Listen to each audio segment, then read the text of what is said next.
Introducing Recorded Content, a podcast for small, scrappy B2B marketing teams who want to get the most out of podcasting.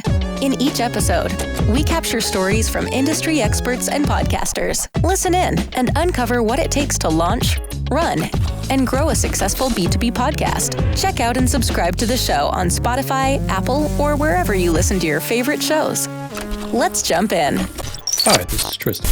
I'm the co-founder of Motion and your host for this episode of Recorded Content. Recorded Content is brought to you by Motion, a done-for-you podcast agency for small, scrappy B2B tech marketers. At this point, most companies understand what a branded podcast is, and marketers are starting to learn how to use a podcast as a foundation for a lot of great content for both prospects and customers.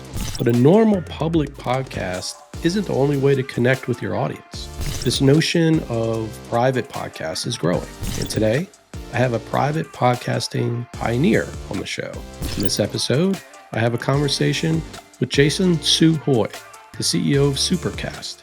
We uncover the difference between a public podcast and a private podcast.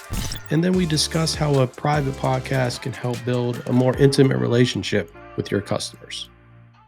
All right, Jason. So I know based on my research, you actually led the growth at 99 Designs, right? Before you came over to Supercast. And I was listening to one of the podcast interviews that you did, and you mentioned that one of the things that drew you to Supercast was this notion of the passion economy. Mm-hmm. And I was wondering if you could just describe that for our audience. What is the passion economy? And then why were you so interested in that? Basically exploring that with Supercast.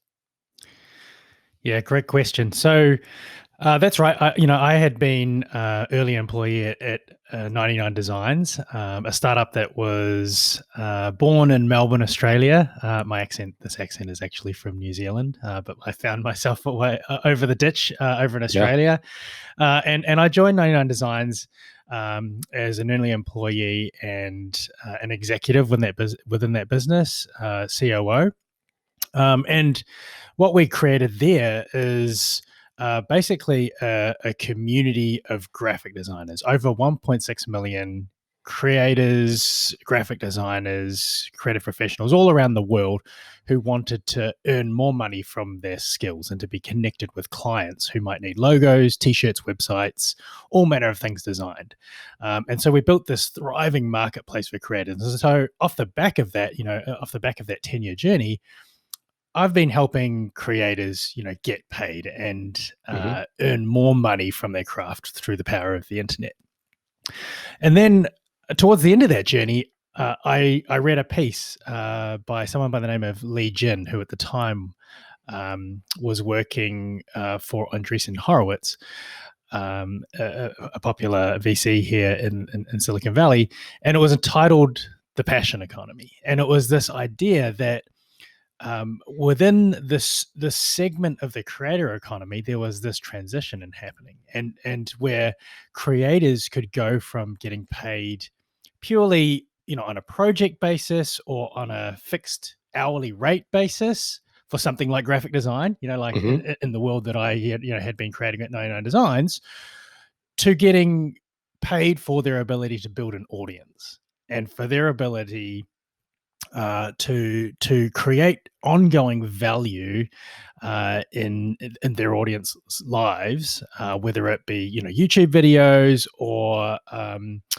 newsletters. In the case of Ben Thompson, a really popular tech newsletter, or even something as big as Substack and the number of writers that are on there, going independent and getting paid on a monthly basis for their craft. Right. And so obviously, the natural extension for that in the world of podcasting is the idea of a paid podcast. And so when I kind of dipped my toes into the world of podcasting through 99 Designs, we had sponsored Tim Ferriss's podcast very early. We were just really fortunate that Tim Ferriss was an amazing advocate for 99 Designs, because he had used 99 to design the cover of his second book, For Our Body. And so he was just, such a powerful advocate in being able to speak to his own experience of what it was like, Right. and seeing so many concepts flying in from all over the world for his book. And so when he launched his podcast, he invited us to become a sponsor of the show. We immediately jumped in, and it was just kind of the most incredible acquisition engine for us in terms of being able to find new customers for 99 Designs. And it was because of that relationship he has with his listeners. Yeah. And I started listening to his podcast. I started adopting his diet. I started adopting his workout regimes because I had him in my ears. Yeah. And it was through that I just realized that the medium of podcasting, the intimate connections that you create through podcasting, combined with the subscription model and allowing a certain portion of your audience to be able to pay to level up their experience and get even greater content, was something that like the podcast world was just ready to adopt. Yeah. And Jason, with that passion economy, I have a question, because podcasting it's been around for a long time, right?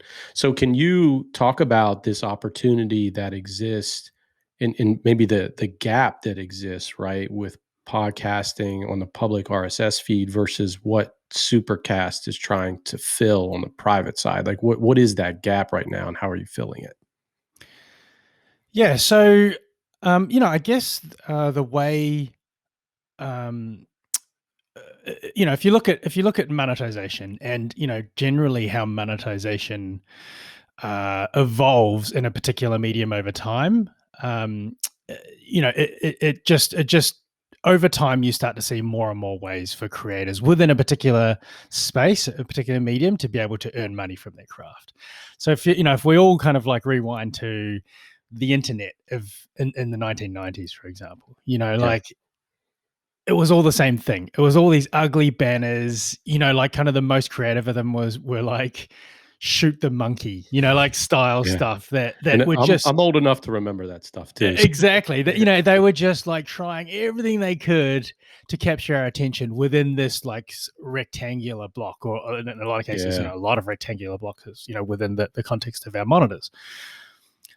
And that was the predominant way that people earn money. It was like a few cents, and clicks at a time. Right. And if you fast forward today, like the internet has just like the number of ways you can earn money from the internet has now proliferated into, not just advertising and banners, but subscriptions and e-commerce. You've got Amazon, you've got Shopify, you've got online courses. There's just like no shortage of kind of ways and opportunities that you're able to bring to bear as a creator on the web. If we look at other mediums that are more advanced, like that, they've similarly gone on those journeys. And I think with podcasting specifically, we're just at the very beginning of that. Yes, the medium has been around for a long time, but I think if you were to ask anyone, and certainly the stats show it, that advertising is still the lion's share, that the vast majority of the way that creators are earning money today. And as a result, there's just a lot of money being left on the table. Yes, advertising, is a tried and true way for creators to earn money, but it's not the only way. And, you shouldn't, as a creator, you shouldn't really, you're selling yourself short if, you only employ ads and you don't look beyond that to see what you could be doing in addition to your advertising revenue. And so what we're seeing now is that the creators that kind of are employing subscription as well as ads, for example, are able to like 2 to 3x the revenue that they're able to obtain from their audience. And again, that's what we call a freemium model. So you're able to monetize from your free audience, which most of the time is still 90% of your audience. You're able to serve them with your free show exactly the same as you're doing today. And if you're earning money from ads, then that's great. Like basically the ads are the way that kind of allow you to bring sponsors in and subsidize what you're doing to provide all of that free content and that free value to your to the public side of your podcast audience. But what we've learned is that that, over and over again, there is your 1,000 true fans in your audience. To quote Kevin Kelly's, It's popularly good mentality. coined methodology. There is 1,000 true fans or 5,000 true fans in your audience who just love what you do. They really believe in your mission, and they would happily join you and support you in what you're doing by being able to pay $5, $10, even $15 a month. And in return, you can super serve them with more of what they love, which is access to more of your content and greater access to you, whether that's in the form of being able to participate in AMAs, being able to ask you questions, being able to join a private Slack group or a Facebook community. There are things that you can do over and above what you're already doing in your podcast that just allow you to level up that experience and provide a premium offering to that 2 to 7% of your audience that just wants more and will happily pay you for it. Yeah. And Jason, for the folks that aren't familiar with the technical aspects, I mean, what's the best way for you to describe for us what the difference between is your traditional public RSS feed that people are probably familiar with, that they can just access right through any podcast player that they have on their phone, versus what Supercast is providing to really enable that paywall or that wall in front of that super serve content that you're talking about? Yeah. So podcasting is built on a technology called RSS. And what RSS does is, essentially, in its simplest terms, it allows you to take a link, an RSS link. And, when you discover a show in iTunes, Spotify, anywhere else, essentially what's happening there is whenever you're going and loading a show there and looking at the directory, you're actually looking at, the contents of the RSS feed. So your podcast player is going and talking to a podcast host out there on the internet and saying, okay, they want to check out the Tim Ferriss podcast, like show me everything. I'm accessing this RSS link. Show me all the episodes that are on this show. And so for every show out there is one link that can power 1, 100, 1,000, 1 million listeners. They all access the same link. Now, of course, in the context where you're creating a premium version of your show, all of a sudden, privacy and security become important. Obviously, you only want to provide that premium content to people that are eligible for it. I.e., in most cases, they've paid a monthly fee to be able to access that content. We do have some, kind of corporate shows, branded shows that provide this kind of premium experience for free in exchange for an email address, similar to like gating a PDF or an ebook. But for the moment, I'll stick with kind of the paid story, because I think it just kind of makes that clear. And what Supercast does as a technology layer is we make it really easy for creators to come and put up a simple page that says, this is the premium version of Get Sleepy. It's a podcast on Supercast, a popular sleep and meditation podcast. And for $6 a month, you get ad-free listening as well as a bonus episode on a Thursday night and full access to the back catalog. So typically the way people will discover this is that they will have heard the host of Get Sleepy at the beginning of their free episodes say that they have this premium version available, and that, if you want to level up, to click the link in the show notes. And so, in your podcast player, you click the link, you hit this page on Supercast that, again, is fully customizable by the host. You can pay with Apple Pay, Google Pay, or credit card. And then on the very next page, after you've paid and signed up, you get to choose the podcast player that you want to add your private feed to. And so that's a core part of our philosophy at Supercast, is we don't want to have to get people to download a special app or use a specific app to, kind of like do their kind of premium listening. Instead, we want to go to where the listeners already are. So if you do all your listening in Apple Podcasts, what we're doing is we're allowing you to add that private feed back into Apple Podcasts so that you can listen to the premium version of Get Sleepy in amongst, all the other listening that you do to podcasts.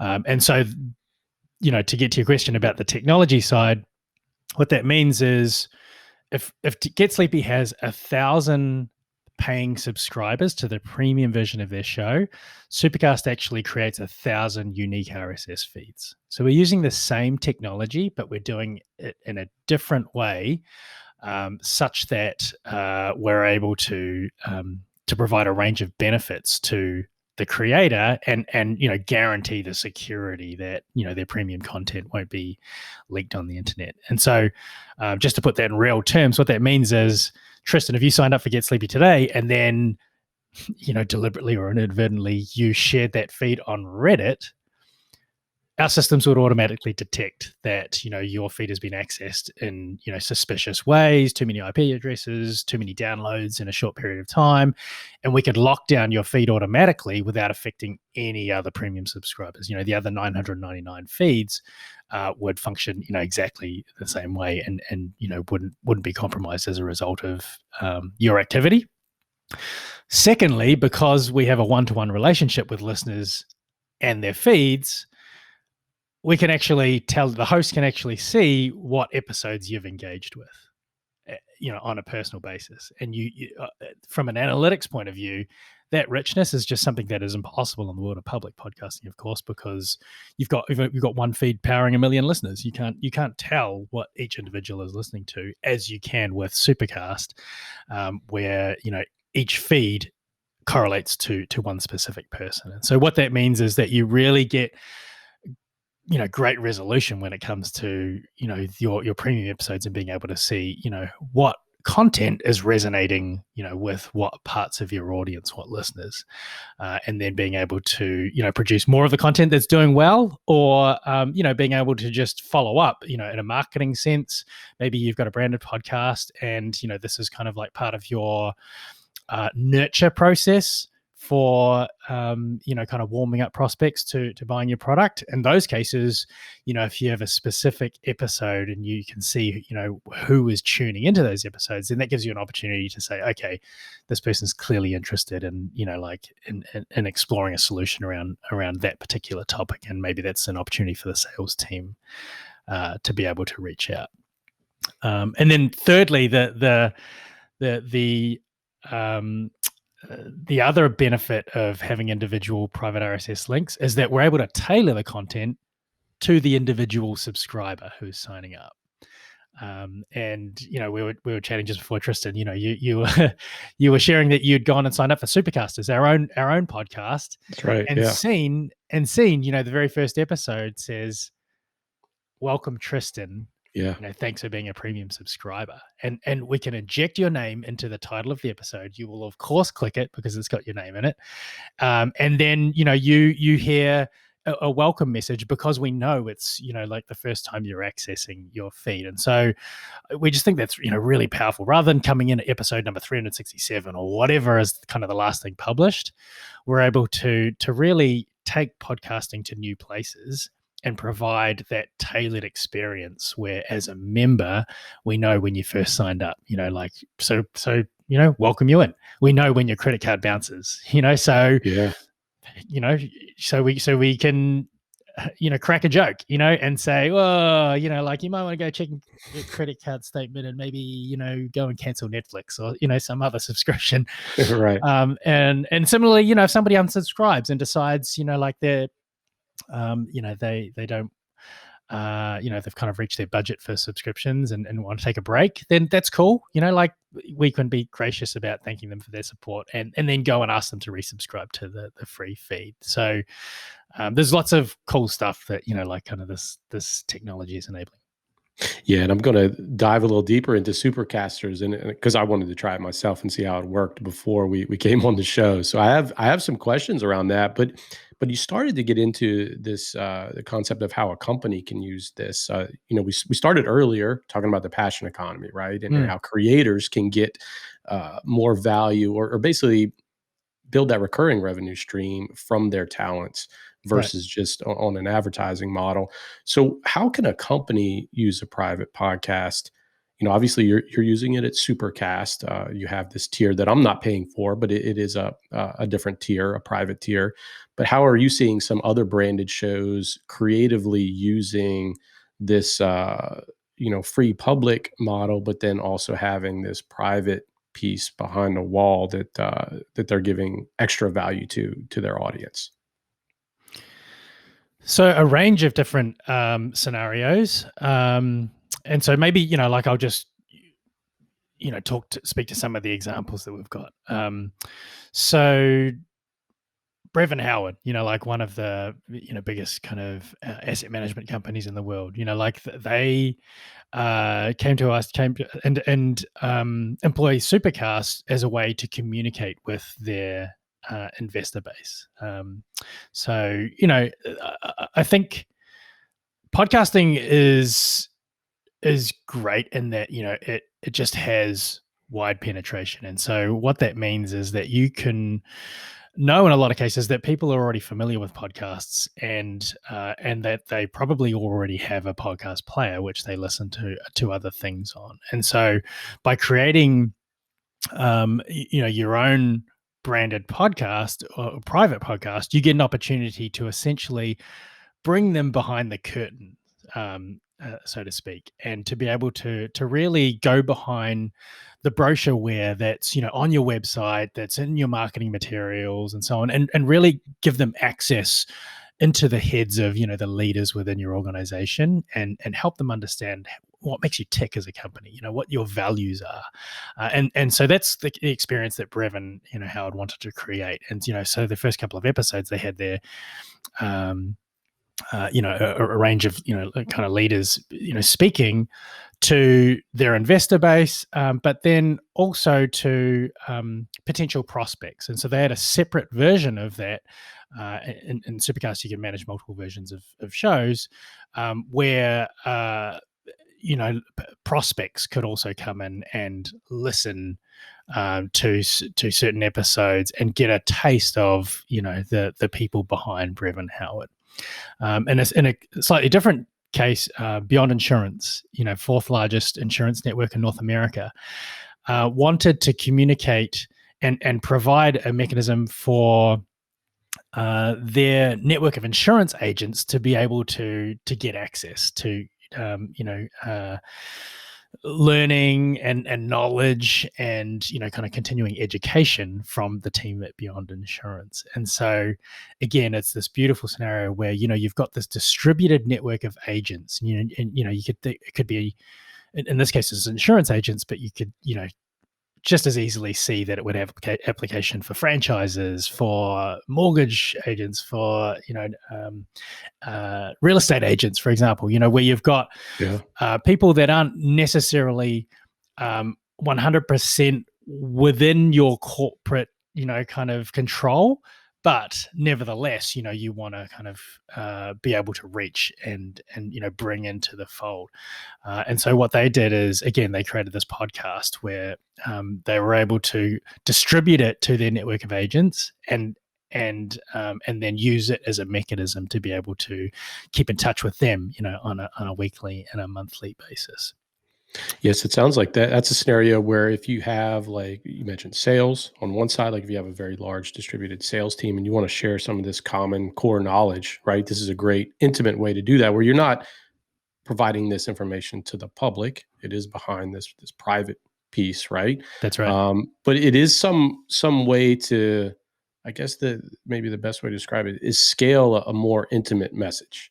Because I know that the first piece that I got from Supercasters was, I believe, a message from you, Mm-hmm. but it was like a minute and a half long, and I think that's interesting because a lot of people don't have access to executives per se, especially with a distributed workforce. So you could incorporate those messages, right? Where it might be a message from the CEO, it might be other executives, but they're able to almost speak one-to-one with each person, it sounds like. That's right. The obviously, we don't, in most cases, we don't literally want, kind of one-to-one, Yeah. but I think there is this beautiful in the middle mechanism where, just, we've all listened to podcasts. We know that when you're listening to podcasts, even though the host, is kind of speaking a message to, hundreds of thousands, if not millions of people, it feels intimate, and if done well, when the host, kind of knows what they're doing, like they really are able to create that feeling of intimacy. And so, we're just providing the tools for us to be able to do that in a more private setting. The medium itself is, kind of already, is rich with intimacy. We're given the ability to, as you say, like from an event-driven perspective, target those messages at the right time, so that they resonate, at an even greater level. So, if you're a new employee and, you go and sign up to that private podcast, imagine, just hearing a message from the CEO saying, hey, it's so great to have you join the company. Like you're joining at an exciting time. We're really, grateful for you to join us on this journey. Just, hugely empowering. And then, obviously you have all hands, you have strategic updates, quarterly updates, all manner of things that, again, like it's one thing to be able to go onto a corporate intranet and, Right. find a slide deck or, like whatever, and to sit through that. But it's another thing to actually hear that message in your own time, at your own pace, even while you're on, commutes or washing the dishes and so on, to be able to use, fill in, some of that, that kind of free available time to connect, with the leadership of an organization. I think that's really powerful. And so, one other area that we've also built some tooling around is the idea of an AMA, or Ask Me Anything session. So on Supercast, and this is available to both, kind of people that are providing premium memberships and charging for them, as well as, people that are, on the branded side and potentially, offering this within the context of their own organization. But we give the ability for members to be able to access an AMA portal for a particular podcast, where they can, basically log their own questions. If they listen to an episode, it triggers something, they really want to know more about a particular topic, then they can come and ask a question, and then they can also see, what questions have already been answered and what have other people asked. They can also upvote other people's questions. And then the idea is that, once a week, once a month, once a quarter, however often, the host wants to do it, they can come into the AMA portal from the back end, and they can select, 5 questions that they want to answer, the most popular ones, or ones that are kind of top of mind. And then they can record a podcast episode that answers those 5 questions, upload that to Supercast, and then tag and timestamp where the answers to specific questions actually appear from a time code perspective. And so what that does is, as well as appearing as, an AMA episode on your private podcast, the people that asked a specific question, let's say question number, 5, or upvoted that question, will get email notified and automatically be able to play right from that timestamp and get right to the answer of that question. And so, it's a rich platform, that I think just speaks to not only the ability to request additional content, but also, just creates a deeper level of access to the host of a particular show. And clearly, that, has application within the context of a corporate podcast as well, because now you're creating a two-way dialogue where the people who are, are listening to the podcast are not just passive listeners anymore, but it, creates a medium for that that engagement and that two-way dialogue. Yeah, and I think that is perhaps the power when you look at it from a branded perspective, because I know a lot of the shows that we produce stem from questions that our customers have, or maybe responses that we have on LinkedIn, or DMs that we get on Twitter even, and that's why this whole private podcasting scenario surfaced, and why I wanted to reach out to you and have this discussion, because there have been some highlights as far as what what are private podcasts? How do these things work? How does this work in the context of a branded show? And so, like you're talking about, you're basically extending that to more of a two-way dialogue almost, where people are able to source their own questions and you're able to answer those. And the AMA style is very effective from a podcasting standpoint. There are a lot of people that are doing podcasts almost purely in an AMA style, where maybe it's a solo episode and they're just taking questions that they get through email or what have you. But this sounds like a more dynamic way to do it, and even on the private side with a more enhanced value, it sounds like.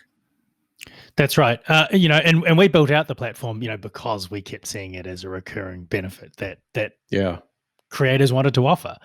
And again, why do listeners sign up to be part of these premium programs? It's one, for the content, for the extra content, but two is for that deeper level of access and feeling like you're able to kind of like bring something to the attention of the host, is a value that people seek. That's why they pay extra to sit in the front row at a show, like in a music sense. People just, when they really believe in something, when they really get great enjoyment and satisfaction out of being connected with somebody, they will happily take the next step to kind of get that greater level of access.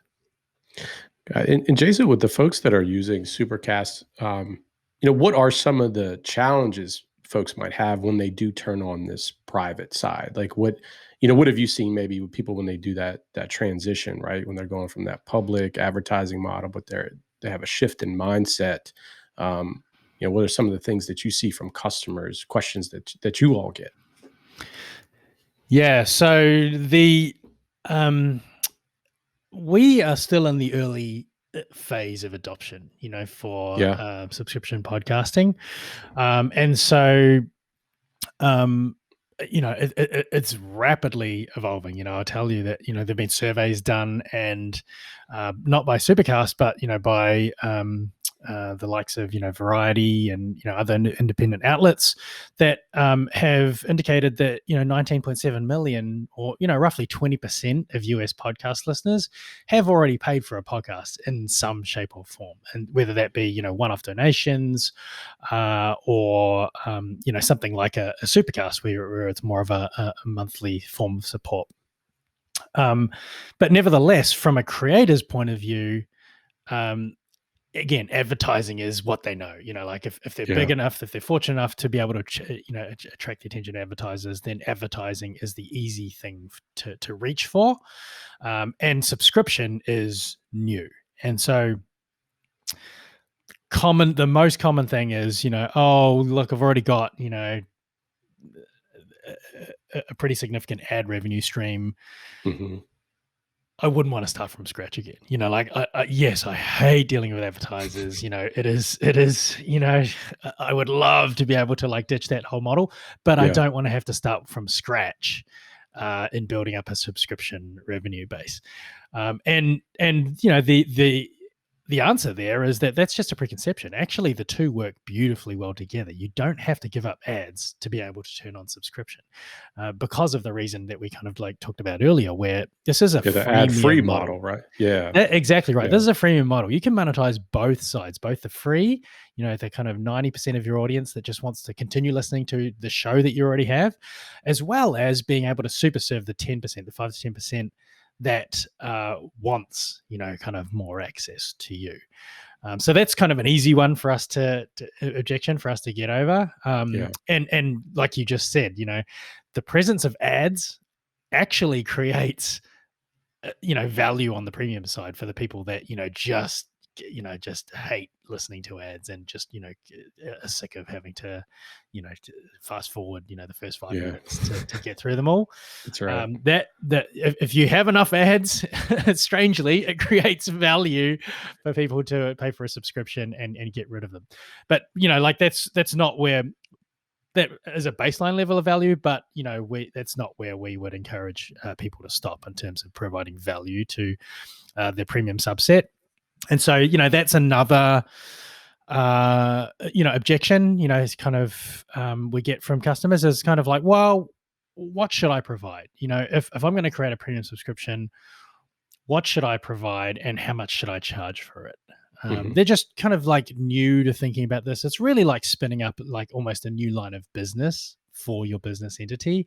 And so it just takes like a little bit of, thinking, some examples, look at, what other people are doing in a similar industry, to really land on what is right for your show and what is right for your audience. And so, there's varying scales of things you can offer as part of your premium membership. The simplest form, it is ad free. It is early access to episodes. You're not creating any more episodes. You're just providing them earlier to your premium side than the free side, which has some value. Or maybe it's providing access to your full back catalog. Or transcripts and things like that give you kind of richer a richer experience as a premium subscriber, but without being a ton of work for you as the creator. And then as you level up from that, extended episodes or bonus exclusive episodes are something that are probably the most valued things from an audience perspective. So bonus episodes are pretty self-explanatory. I think, if you have high-profile interviews, high-profile guests, maybe you promise an extra episode every 2 weeks, once a month. It doesn't have to be a lot, but those bonus episodes do two things. They give you, one, something that is very tangible value for your premium subscribers, but two, they give you a way for you to promote your premium membership. So what typically a creator would do is tease those episodes on their public feed. If you have an interview with a high profile guest, you can basically play the first 15 minutes in your free episode and say, hey, if you want to continue listening, here's how you can sign up to get access to all of our premium content. Love it. And you mentioned like the 1,000 true fans earlier. And I think that's the one interesting thing on the private podcasting side is you can actually potentially monetize earlier than what you can with advertising only, right? Because with 1,000 true fans, maybe that is the threshold for advertising, but you do need a larger audience, right, to make that appealing to advertisers versus if you have a private podcast, you're enriching the experience for your audience and you don't need these huge numbers to attract advertisers. Is that what you see typically? Yeah, there is still, so yes, like there aren't we get rid of the arbitrary kind of like thresholds on, when you're ready to monetize, with one caveat. I think, typically, like when people are just starting out a show, if they really, if they're in the hundreds of listeners per episode, in the low thousands of listeners per episode, I typically still encourage them not to think about monetization yet. And the reason for doing so is because I think the highest ROI activity for them, the where they're going to get the most bang for buck is to focus on finding their voice and finding a show that resonates and is able to bring back repeat listeners, and where they're able to get up into the 3, 4, 5,000 listeners per episode. That just kind of if anything just give you the confidence as a host that the content that you're creating is resonating with your target audience. Now there are of course audiences, there are niches that are fantastically small, and maybe you have a totally loyal group of passionate listeners, but it's just never going to be 10,000 listeners huge. And so this is not, kind of a one size fits all, but typically, like when I hear a small show, I just tell them, don't worry about the money yet, because there is so much. It's like building a startup, like in the early days, you're trying all sorts of different things and, just to see what resonates. We just wouldn't necessarily want to overlay, kind of like premium content on top of something if you haven't yet found what it is that your audience appreciates, to begin with. But But beyond that, yeah, absolutely. Like I mentioned, like it basically it's a numbers game. We talk about 1,000 true fans, but yeah, that could be 100 true fans. And it could be we have people that have even sub 100 members on Supercast, but they are paying a really high price point. Sometimes up into $50 a month, $100 a month. Yeah. And so with this subscription model, you're really able to craft it the way you want and in a way that like serves your community well, as opposed to kind of the one size fits all monetization method of advertising where it's all about CPMs and cents on the click. Right. Yeah, you get to create that value yourself and set the price. That's right. Yeah.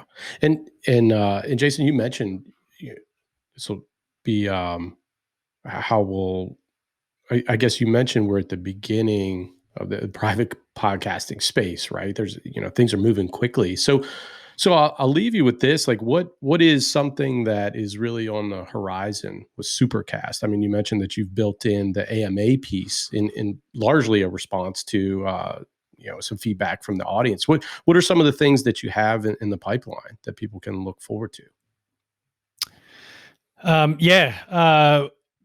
We at present, I guess we have invested a lot in building the platform that's going to enable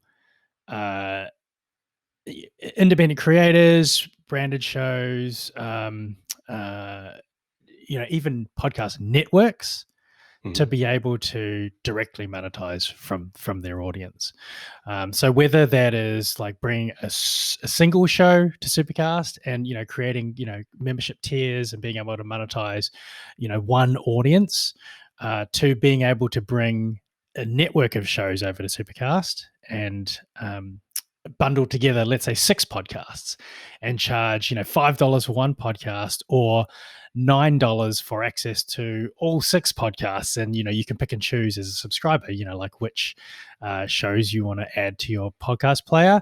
That's all things that like we've already invested in and already have the ability to do on Supercast. So Canada Land, for example, an example of a studio, a network that is now monetizing and giving access to their audience, to their entire suite of shows within their network. So, I think just the ability to cater to a variety of different customers is something that we're leaning into strongly, as well as the ability to cultivate relationships that go beyond it being just a single transaction. As we've seen, Apple and Spotify have now seen, that subscription podcasting is a huge opportunity. They're introducing the ability to subscribe to shows, as you're looking at them, in the Apple podcast or the Spotify catalog, which is a wonderful thing. We've been banging on this drum about subscription podcasting for 2 years now, saying, Joe Rogan, why did you go to Spotify? You could have made so much more money if you'd stayed independent, and if you'd laid on subscription. Imagine if he had like that bonus piece. Revenue. Yeah. Honestly, Google it. Like we have written a piece, Joe Rogan got ripped off. It's a blog article. And we lay out line by line, like what he should have done instead and how he could have kept his independence. He could have kept his reach. He wouldn't have had to take down his stuff from iTunes, from YouTube and put it all behind Spotify, because that has taken him back 2 years in terms of his reach. Yes, he's making $100 million, like there's no doubt about that. That's awesome.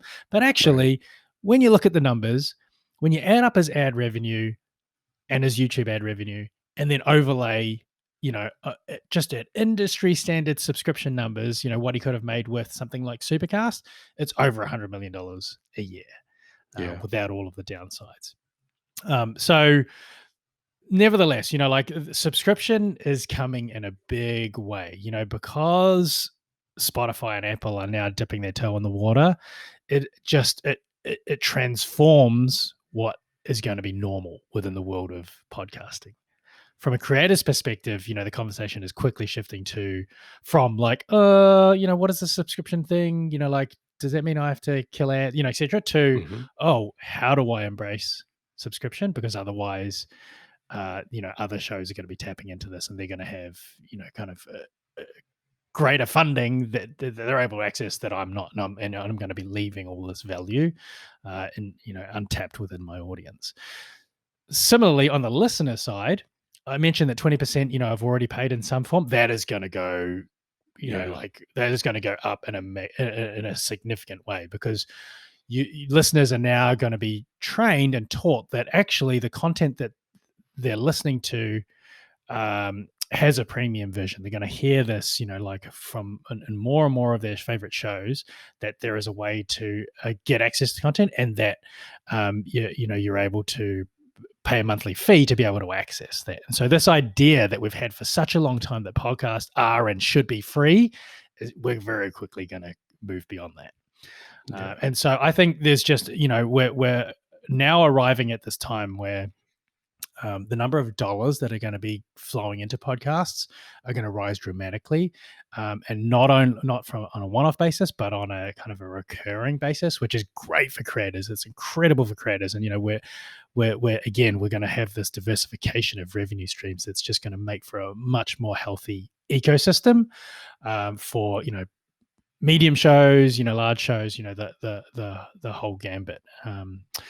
But from where we sit at Supercast, while we're excited to kind of like have Apple and Spotify join the party, we also, just are hearing from creators that the fees are expensive, in the Apple side, 30%, that's a lot to stomach as a content creator. And then just like the Apple App Store, you don't get access to the customers. You don't get their email addresses. Apple wants to keep those customers. It's their data.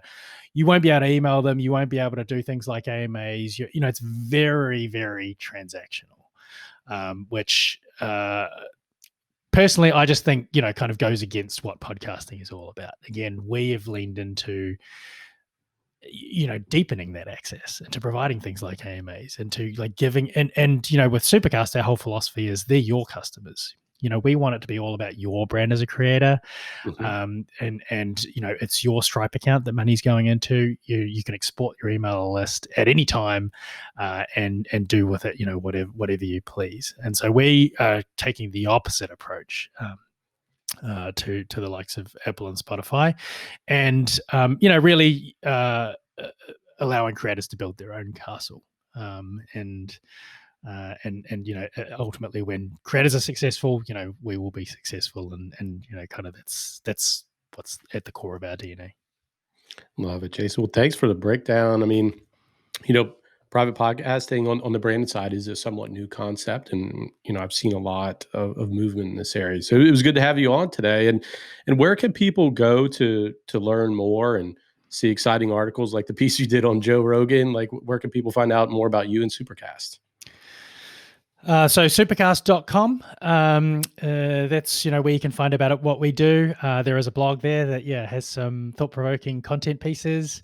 We also have a podcast called Supercasters, where, we just interview people that, are paving their own path to independence, and kind of doing interesting things from a growth perspective, and that's where you can get a taste for, just as you did, for I guess what a premium experience can look like. So in that case, in the case of Supercast, is totally free to sign up. But what I do with guests there is I typically find, like a particular topic that they are a world-class expert in, and I reserve that for the premium version of the show.